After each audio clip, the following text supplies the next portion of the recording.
Welcome to Afro World View, Women in Focus with me, Cindy Mabi. The show aims to inspire and motivate women from all sectors of life and all walks of life so that we can learn and grow and prosper society. Today, we have the privilege of having an author and social worker, Duduzile Sokhela, as our guest. Thank you so much for joining us. I live for joy. Thanks for having me. I live for joy every time, and I seriously get goosebumps when I see women penetrate, especially industries that are still male-dominated, that are highly specialized and technical. So just speak us through your journey. Number one, as a social worker, what drew you to that particular vocation? Cindy, I am actually honored to be here this afternoon, and thank you very much. I am a professional social worker with 24 years experience in social work. And social work as a profession, you would have known now that it's a profession that people look down on it, you know. I went into this profession knowing exactly what was in stake at that particular time and even now. And as I trained as a social worker, at first it was like I said to my mom, I want to drive a white car. I just want to do the welfare things. An official car. An official white car. You know, an official white car is a government car, you know.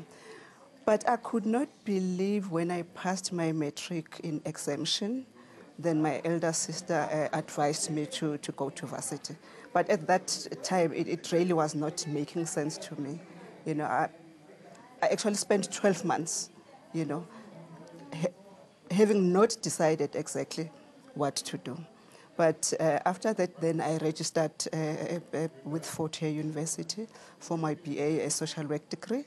Then I qualified. I never worked for government. I've always been working for the NGOs. And sitting here in this set, I actually realized that 24 years down the line, it was not, and it is not by mistake that I am a social worker. I really am passionate about my profession. And it also sounds like a thankless profession, as you're saying. Number one, there's the stigma that it's not necessarily a specialized or glamorous career for that matter, but it is also very crucial, especially at grassroots level, where there is that hand that will assist you, that caring a person that will try and improve your quality of life. Absolutely. And if you get into the nitty-gritties of social work, not like people, perceive it the way they do. When you get into the nitty-gritties of theory of social work, it's very complicated. We are generalists, generic social workers, and we pride ourselves in becoming that. We can tackle anything. We're not those social workers whom one would say when it's disaster management, you call them. When it's floods, fire, or whatever. We are everywhere, and we are passionate about what we are doing because we deal with humanity from cradle to the grave. We deal with humanity from infancy up to adulthood. So we know exactly what should happen. You know, it always pains me that in the 21st century, we get those young social workers who are actually not passionate about this profession, who are actually going to the profession because of financial gain. We come a long way, and we are saying we can specialize in social work if we do want, but we are generalists. And you find that in that speciality, you get social workers working for NICRO, for SANCA, you call them child welfare and all those things. But there is nothing that we cannot do because we are trained. And I mean, the most prolific medical social worker would be the late Mama Winnie Madikizela Mandela, who herself, you know, having earned the title, and rightfully so, of being the mother of the nation. So as social workers, you are becoming extended family, extended parents. And you would remember when you quote Mama Winnie Madikizela Mandela, when she was taken to Brandford in the Free State, she was punished, right? But she never saw that opportunity I mean, she never saw that as something that is not an opportunity to her, but she made use of that opportunity. And she served humanity because that is how we are trained. And I'm sure she had a lot of passion in her. Now, talk us through, especially with NGOs where there might be donor fatigue or there are challenges in terms of liquidity and sustaining your work within the communities. How challenging is that? It is very challenging for the NGOs. We call them now the non-profit organizations. It really is very, very challenging because finances are dwindling.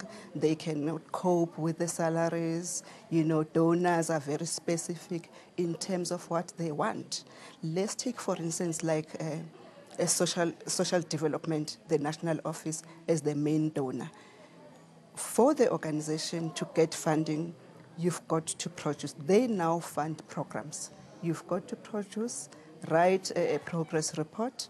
In fact, they fund, they like give NGOs the subsidy. But for that subsidy to be released to the NGO, you've got to submit, certain reports. So it's really, something that is very painful for the NGOs, and you actually sitting there and wonder how are they going to survive in the future. We really need to look into it. And what bothers me a lot is that there's a lot of international NGOs. The question is, who are they accountable to? Does government know each and every NGO that is around South Africa? Because they are making a lot of money. They would make a lot of money, as well as you're saying. Number one, they've got an international or global footprint. They would have the requisite compliance that government so rigidly has to enforce, where perhaps locally, especially in rural areas or townships, people don't have that kind of capacity. They don't have that kind of capacity. I, for one, I appreciate the fact that there are international NGOs. And when I refer to international NGOs, you know, your UN, your Save the Children, you know, all those recognized and credible NGOs, they really doing a good job. And most of the time, they do team up with government. Doctors Without Borders, they go everywhere. They do go to those deep rural areas, you know, where some of us cannot reach because they have that financial power. But now, those NGOs that do not have any professional partnership with government, who's actually monitoring the way they do things, who's actually monitoring the finances which they get wherever they get them, you know. So you look at a situation where you get funding, and in South Africa, when you get funding, say for instance like 500,000, is when we have submitted a business plan. So government or a donor would be funding each and every item that is described in the business plan. But I often wonder, as a person, as an individual, how do some of the international NGOs, you know, operate? Are they not enriching themselves? Perhaps we need to do some research. I think, you know, if you're talking about partnerships as well, that maybe local, smaller NGOs or those that are not established have an opportunity to either collaborate on certain programs or even be at a mentorship. Are there those kind of opportunities? Cindy, if you read my first debut book that was released in 2013, the title is Why Urban Rural Underdeveloped Communities Will Never Develop in South Africa. It takes you intimately to the process in which those NGOs that are embedded in those communities, very well established. It takes you through the process with those NGOs that are struggling, the small ones. I always say what we are saying, I really support it, because if they can collaborate, then we could, all of us, work towards combating poverty in South Africa. But I want to conclude that they do not want to do that. For what reason? And in my book, I am saying to the readers, there is competition for resources. There is competition for finances. there is competition to be in the space in which you operate in the poverty-stricken communities. So by all means, they will not come on board and adopt those smaller NGOs. Hence, they are struggling. It takes us now to the next aspect of your life. Now you have a different cap, that of an author, but having worked as a social worker, it also gave you the first-hand experience of seeing how things, the machination of NGOs, as you are saying, and why poverty has almost become a science, if you will, for others to enrich themselves and take resources and not necessarily impact society. So in a nutshell, what is it at the bottom of it all that perpetuates poverty when there's so much opulence in the world? I think my profession, for what I am now, the career path that I am following now, not forgetting about the profession of social work, which made me who I am now. For me to write the book that I wrote in 2013 is because I resigned from social work. When I resigned from social work, I went to business. It had its own pros and cons, But I do not regret that I went to business, because then I said I want to go to our communities and do things better. I thought I was going to do things better through establishing my own NGO, which I did because I have 4 NGOs in my name, which I did. And I worked for 7 years in that community. The first thing that I did to set up a soup kitchen. And as I worked in this democracy in which we are in, then I started seeing things. I started observing things. I started experiencing things. Then I started writing about those things, while I'm serving the community. In that period, the opulence that you are talking about, it is quite disturbing, because if you read through that book, you actually get the narrative of how poverty, just genuine poverty, is made to become a football for almost everybody and politicians, because people who are in that space, all of them were enriching themselves, except for me. And by the way, when I went there, I did not have any cent that I got from any sponsor. Till today, I am funding my programs out of my own pocket. But I am saying, if South Africa could become another country, that is pro-poor, where there is no sophisticated poverty or any type of poverty, we can make some strides. Yeah, but I mean, how do we go beyond, as you were saying, the eloquence of describing South Africa as a tale of two cities, the informal and formal economies? We know that there is a huge wastage when it comes to food on the one side and also poverty on the other side, where at least about half the population, if not a quarter, lives in abject poverty, and it's not getting any better. It's not getting better. It's actually getting worse. But then you're asking a very relevant question. That is where women should be playing a pivotal role. We need to come out, because we were given certain skills by the universe. You understand what I mean? Mm-hmm. We are able to turn the situation around. We have power to influence things as women. And I always say, if women, whether they are in trade, they are in business, or wherever, we can come together and tackle poverty. And you will remember, if we talk about the 4th industrial revolution, that is when we talk about digital presence, in the space where women are.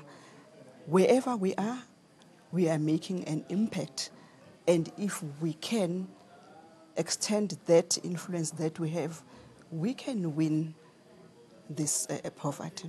This platform is also intended to connect women, by the way. So on a weekly basis, we'll find some common sectors, if you like, and then pass on context to expand the network and also to give you the required support, in what you do. So where are we able to plug in as the networks, as people in the NGO space or that are working in communities? Women, everybody has to come together. We've got to come together. We shouldn't have little pockets of women, professional, funded by a particular bank and having a gala or whatever. Women from informal business up until, up. CEOs, the CAs, and everybody. We do need each other. We need to sit down and talk about what affects our country. I love your tenacity and your drive. I mean, how we met was essentially over a telephone, where you were a telephone call expressing that there's an event coming up, you're doing this NGO work, you're an author, self-published, and you're just pushing. You won't let any obstacles or adversity stand in your way. Cindy, in whatever I believe in, I want to tell you now, I push. If doors are closed, I open the door, and if I feel the door is stiff, I pause a little, go back and ask myself, what is it that makes that door not to open? When you talk about my event, the 25th of August, being an author for all these years, with my first book, I did a book launch. I just felt that people came to the launch, ate nice stuff, enjoyed themselves, and went back home. But with my second and third book, I just sat back and relaxed, and people started buying the books. So what basically is happening is that women who are coming or who are invited on the 25th and have confirmed, it's 55 women. They're coming to the event. It's a free event. I will be bearing all the costs. It's from a cleaner to the security, to a professional somebody, up to a CA. We are going to converge at that particular venue here in Midrand and talk about, as Afro women, we talk about things that affects us. We talk about things that affects our families. We talk about things that would influence our generations. Because we can no longer rely on other people. If you are a parent, like myself having 2 boys, it's incumbent on me to look after those boys. I cannot rely on you because you may not be a good role model for my boy. So as women, we need to sit down and realize the fact that everything that happens around this world, it can only be corrected by us. And we have the power. If we are together, we have the power. If, as Afro women, we sit down and talk and strategize. And it's the planning, and as you're saying, that it is long-term, that it needs to impact generations to come, and it's not a once-off event. But why particularly such a close-knit audience?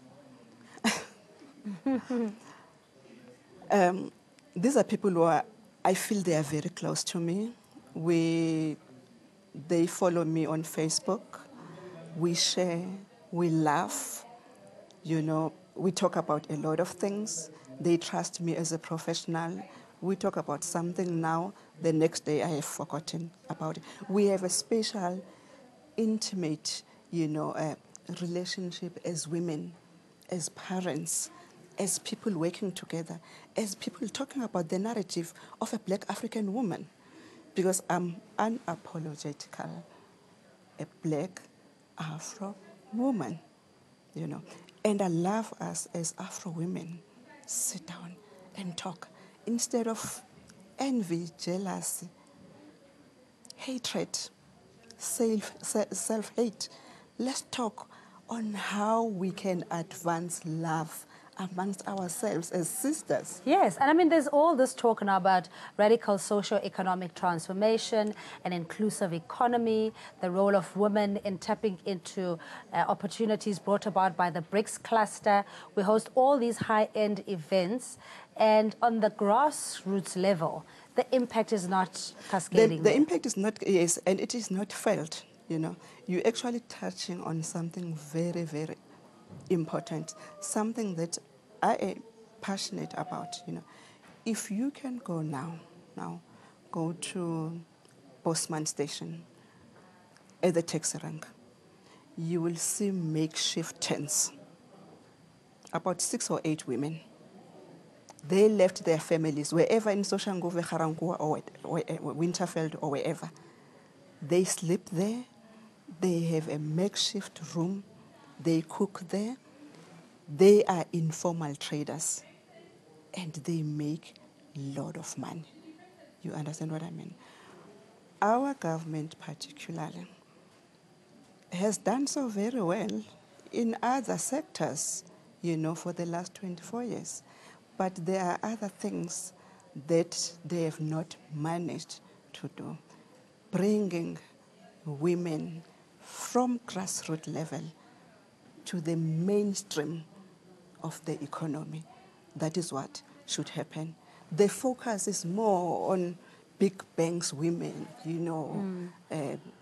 coming to a particular place, getting hours and what. And those women, they are ignored. Those women sitting there selling under those stalls, those are real business women because they know what suffering is. They're not getting any funding from anyone. They have to see to it how they prosper in business. And I mean, we can't get away from how the world order runs in the sense that there is compliance, there are rules, there are policies that you need to adhere to. The bylaws would, for example, impact negatively on informal traders where they are either victimized or they're not allowed to trade. So shouldn't the discussion also be about the processes, having a vision that would enable a greater, more organized cohort of people we do need that discussion. It's actually long overdue. I said to you earlier on, I've been to business and I got bruised. I feel that the system is actually not fair because it does not actually differentiate from an established businesswoman and a woman osafufusa. You understand? Because the minute you register your business, you're actually telling yourself that you are doing something that is correct. Actually, you are binding yourself. You end up Sokhela labor compensation, if you are in motor industry, Sokhela, all those associations, But I think we need to have a discussion with the Minister of Small Business, Umamulindi Wezulu.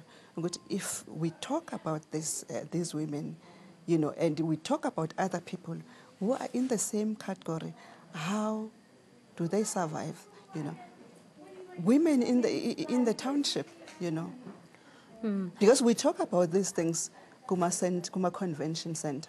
We do not actually go to the township and say, hey, we have this 3-hour, dialogue, all women in informal business, come let us talk. It's as if, when you are in established business, that is what is acceptable. All right, so your social media, you did say that you interact with women from across the various sectors, and you've got this event on the 25th of August that you self-funded. So the rest of us that want to latch on and join your support group, we'll call it a movement for now. How do we go about it? Unfortunately, for now, it's very, few people. We decided to keep it intimate as that. But I gave it a thought because I got so many requests from different women to open this up to other women. They even said to me, we are actually prepared to pay. Then I consult, because I believe in consultation. I believe that I shouldn't do things alone. I consult, the other women because I believe that we learn from each other. Then they said to me, because you already, started the plannings, we are also involved in all that. Let's continue with this, but then the next one, then you open it up. So I'm planning to have a huge one. We can take up to 100, 200 women, Then from that platform, we just go. Because I don't believe in this whole thing of getting a guest speaker in the podium, you talk until we finish drinking everything that we need to engage. We need to converse as women about almost everything because it affects the areas of our lives. Almost everything affects the areas of our lives. So to those women out there, I love you. From the bottom of my heart, I love all of you.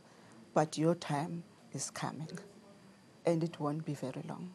I will be announcing soon. Oh, bless you. Thank you so much. Duduzile Sokhela, she's an author and a social worker as well. We'll also latch onto your social media platform and engage with you further as you grow and you develop other women as well. Thank you so much for your time. Thanks for inviting me, Cindy. Much I really appreciated. appreciate from the bottom of my heart. Thank you so much. And of course, this is Afro Worldview Women in Focus, a weekly show. So make sure you catch our next episodes and engage with us on social media. It's at Afro Worldview, at Afro Worldview, #Women in Focus. From myself and the crew, we are abundantly blessed.